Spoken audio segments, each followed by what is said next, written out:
It's a big surprise to IPL department.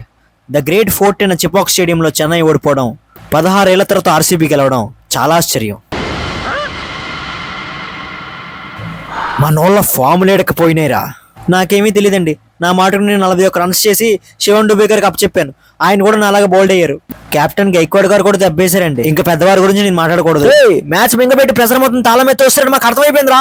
అయ్యో నేను చాలా ట్రై చేసి నిల్లో ఆర్మీ గారు, నన్ను నమ్మండి. గేమ్ రా, ఇదేమన్నా గల్లీ క్రికెట్ అనుకున్నావా? నేనేం చేశాను సార్? ఏం రచింది గారు? ఎవడైనా చెపాక్ లో లాయల్ గీలని వేరే టీం కైపిస్తే దీని తల్లి విజిల్తో లేపేస్తా. అయినా మా చెన్నైలో మ్యాచ్ కొట్టడానికి మీరెవరయ్యా? RCB, Royal Challengers Bengaluru. అబ్బో, మరి హోమ్ టీమ్ గా మేమెందుకున్నట్టు, మా ఫ్యాన్ బేస్ ఎందుకున్నట్టు? పృథ్వరాజ్ గారు, ఊరికే కూల్ అవ్వకండి. ఏదైనా తేల్చుకోవాలనుకుంటే ఆ పిచ్చి మీద తేల్చుకుందాం. 16 ఏళ్ళగా మేమే రూలింగ్. రండి రారండి రండి. కృణాల్ పాండే బౌలింగ్ ఇవ్వట్లేదుగా, మొత్తం సురేష్ శర్మ చూసుకుంటాడు. మీరు వెళ్ళండి.